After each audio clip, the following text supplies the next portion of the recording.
नमस्कार दोस्तों, इस वीडियो में हम डिस्कस करेंगे कि कैल्डिसन 500 टैबलेट का उपयोग किन कंडीशंस में किया जाता है, कैल्डिसन 500 टैबलेट को कैसे लेना चाहिए और कैल्डिसन 500 टैबलेट की वजह से क्या साइड इफेक्ट्स हो सकते हैं, और यह भी डिस्कस करेंगे कि कैल्डिसन 500 टैबलेट को लेते समय क्या क्या सावधानियां रखनी चाहिए और किन व्यक्तियों के लिए कैल्डिसन 500 टैबलेट को लेना जरूरी होता है और किन व्यक्तियों में कैल्शियम की कमी होने का जोखिम अधिक होता है। हमारे शरीर में दांतों और हड्डियों को मजबूत बनाए रखने के लिए कैल्शियम बेहद ही जरूरी होता है। हमारे शरीर का 99% कैल्शियम हमारे शरीर की हड्डियों और दांतों में स्टोर होता है और बचा हुआ 1% हमारे ब्लड में होता है। जब हमारे ब्लड में कैल्शियम की कमी हो जाती है तब हमारा शरीर हड्डियों और दांतों से कैल्शियम लेने लग जाता है, जिसकी वजह से धीरे धीरे हड्डियां और दांत कमजोर होने लग जाते हैं। हड्डियां कमजोर होने की वजह से हड्डियों में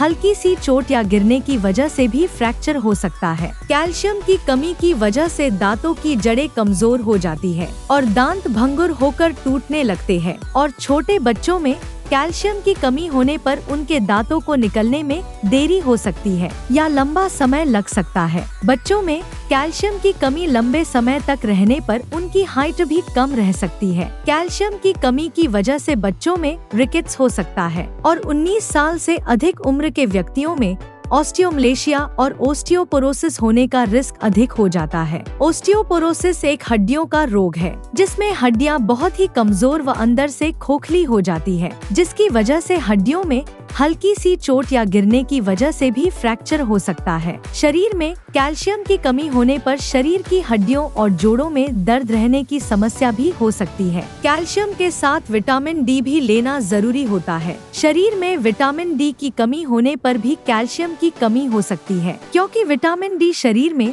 कैल्शियम के अवशोषण में मदद करता है, और शरीर में विटामिन डी की कमी होने पर शरीर भोजन से कैल्शियम का अवशोषण अच्छी तरह से नहीं कर पाता है, जिसकी वजह से शरीर में कैल्शियम की कमी हो सकती है। अगर आप कैल्शियम की कमी को पूरा करने के लिए अकेले कैल्शियम के सप्लीमेंट्स ले रहे हैं, तो ऐसी स्थिति में आपके द्वारा लिए जाने वाले कैल्शियम के सप्लीमेंट्स बेकार है, क्योंकि विटामिन डी के बिना आपके शरीर में कैल्शियम का अवशोषण नहीं होगा और आपके द्वारा लिए जाने वाले कैल्शियम के सप्लीमेंट्स पेशाब के जरिए शरीर से बाहर निकल जाएंगे। इसलिए कैल्शियम और विटामिन डी को एक साथ लेना जरूरी होता है। कैल्डिसन 500 टैबलेट में कैल्शियम के साथ साथ विटामिन डी भी होता है, इसलिए आपको विटामिन डी के सप्लीमेंट्स अलग से लेने की जरूरत नहीं होती है। दोस्तों, अगर आपको वीडियो पसंद आ रहा है तो कृपया वीडियो को लाइक करना व चैनल को सब्सक्राइब करना न भूलें। अब हम डिस्कस करेंगे कि कैल्डिसन 500 टैबलेट का उपयोग किन कंडीशंस में किया जाता है। कैल्डिसन 500 टैबलेट का उपयोग शरीर में कैल्शियम की कमी होने पर, हड्डियों में फ्रैक्चर होने पर,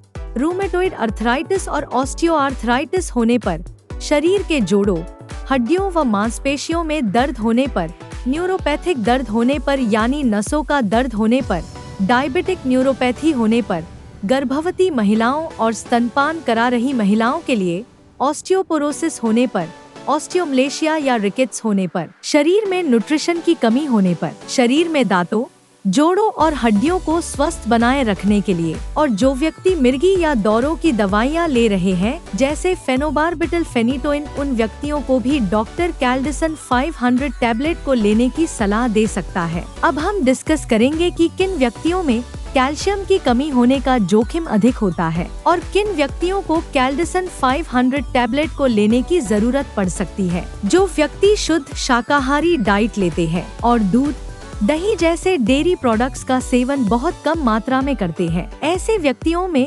कैल्शियम की कमी होने का जोखिम अधिक होता है। इसलिए ऐसे व्यक्तियों को कैल्डिसन 500 टैबलेट को लेने की जरूरत पड़ सकती है। महिलाओं में मेनोपॉज के बाद एस्ट्रोजन हार्मोन का प्रोडक्शन कम हो जाता है, जिसकी वजह से महिलाओं में मेनोपॉज के बाद कैल्शियम की कमी बहुत जल्दी होती है और ऑस्टियोपोरोसिस होने का रिस्क भी अधिक हो जाता है। इसलिए कैल्शियम की कमी को पूरा करने के लिए और ऑस्टियोपोरोसिस से बचने के लिए डॉक्टर मेनोपॉज के बाद महिलाओं को भी कैल्डिसन 500 टैबलेट को लेने की सलाह दे सकते हैं। अगर आप ज्यादा मात्रा में प्रोटीन या नमक का सेवन करते हैं तो आपके शरीर में कैल्शियम की कमी हो सकती है, क्योंकि प्रोटीन और नमक का सेवन अधिक मात्रा में करने से शरीर से कैल्शियम ज्यादा मात्रा में बाहर निकलता है। अगर आपने स्टेरॉयड दवाओं का सेवन लंबे समय तक किया है या कर रहे हैं तो आपका डॉक्टर कैल्डिसन 500 टैबलेट को लेने की सलाह दे सकता है, क्योंकि स्टेरॉयड दवाओं का लंबे समय तक सेवन करने से ऑस्टियोपोरोसिस हो सकता है। इसलिए ऑस्टियोपोरोसिस होने के रिस्क को कम करने के लिए भी डॉक्टर कैल्डिसन 500 टैबलेट को लेने की सलाह दे सकता है। इसके अलावा किडनी फेलियर होने पर भी शरीर में कैल्शियम की कमी बहुत जल्दी होती है। जिन व्यक्तियों को लैक्टोज इंटॉलरेंस की समस्या है उन व्यक्तियों में भी कैल्शियम की कमी हो सकती है। लैक्टोज इंटॉलरेंस की समस्या होने पर व्यक्ति दूध को अच्छी तरह से पचा नहीं पाता है, जिसकी वजह से भी शरीर में कैल्शियम की कमी हो सकती है। अगर किसी व्यक्ति को दूध को पीने के बाद पेट में दर्द, पेट में गैस, पेट में भारीपन, दस्त या स्टूल के अंदर फैट आती है तो ये लक्षण लैक्टोज इंटॉलरेंस के हो सकते हैं। अब हम डिस्कस करेंगे कि कैल्डिसन 500 टैबलेट को कैसे लेना रिकमेंडेड होता है। कैल्डिसन 500 टैबलेट को खाना खाने के बाद लेना रिकमेंडेड होता है। कैल्डिसन 500 टैबलेट को आप हल्के गर्म दूध या हल्के गर्म पानी के साथ ले सकते हैं। आमतौर पर 18 साल से अधिक उम्र के ज्यादातर व्यक्तियों को डॉक्टर कैल्डिसन 500 टैबलेट को दिन में एक ही बार लेने की सलाह देते हैं। कैल्डिसन 500 टैबलेट की डोज उम्र, शरीर के वजन और बीमारी की गंभीरता के आधार पर कुछ व्यक्तियों में इससे अलग भी हो सकती है। इसलिए आपको कैल्डिसन 500 टैबलेट को आपके डॉक्टर द्वारा बताई गई डोज में ही लेना चाहिए। कैल्डिसन 500 टैबलेट को कितने समय तक लेना चाहिए? यह उम्र और बीमारी की गंभीरता के आधार पर सभी व्यक्तियों में अलग अलग हो सकता है। इसलिए कैल्डिसन 500 टैबलेट को डॉक्टर की सलाह के बिना ज्यादा लंबे समय तक नहीं लेना चाहिए। दूध में कैल्शियम भरपूर मात्रा में पाया जाता है और दूध से बने उत्पाद जैसे पनीर और दही में भी कैल्शियम अधिक मात्रा में पाया जाता है। इसलिए अगर आप अपने शरीर की कैल्शियम की कमी को प्राकृतिक खाद्य पदार्थों से पूरा करना चाहते हैं तो आपको इनका सेवन पर्याप्त मात्रा में करना चाहिए। 1 लीटर दूध में लगभग 1300 mg कैल्शियम होता है। अगर कोई व्यक्ति या बच्चा प्रतिदिन 1 लीटर दूध को 2 भागों में बांटकर सुबह शाम पी लेता है तो उसमें कैल्शियम की कमी नहीं होती है। इसके अलावा मूंग दाल,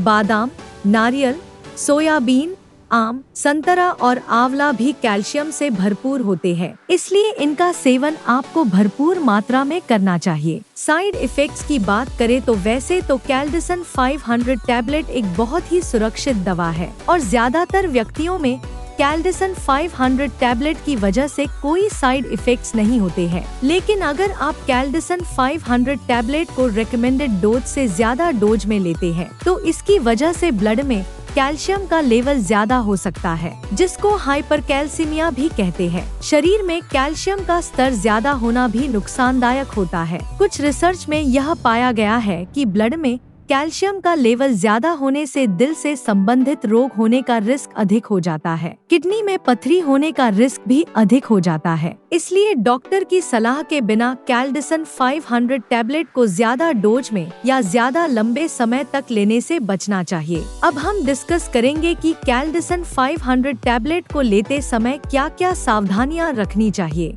थायराइड की टैबलेट और कैल्डिसन 500 टैबलेट को एक साथ नहीं लेना चाहिए, क्योंकि थायराइड की टैबलेट और कैल्डिसन 500 टैबलेट को एक साथ लेने से थायराइड की टैबलेट का अवशोषण कम हो सकता है, जिसकी वजह से थायराइड की टैबलेट की प्रभावशीलता कम हो सकती है। अगर आप थायराइड की टैबलेट को लेते हैं तो आपको थायराइड की टैबलेट और कैल्डिसन 500 टैबलेट में 8 से लेकर 10 घंटे का गैप रखना चाहिए। किडनी की कोई समस्या होने पर और किडनी में पथरी होने पर कैल्डिसन 500 टैबलेट को डॉक्टर की सलाह के बिना नहीं लेना चाहिए। आपको कैल्डिसन 500 टैबलेट को लेते समय आयरन के सप्लीमेंट लेने से बचना चाहिए, क्योंकि कैल्शियम के साथ आयरन के सप्लीमेंट लेने से कैल्शियम शरीर में आयरन के अवशोषण को रोक सकता है। वीडियो को देखने के लिए आपका धन्यवाद। अगर आपको वीडियो पसंद आया तो प्लीज वीडियो को लाइक कर देना, चैनल को सब्सक्राइब कर लेना, और अगर आपका कैल्डिसन 500 टैबलेट से संबंधित कोई प्रश्न है तो आप कमेंट करके पूछ सकते हैं।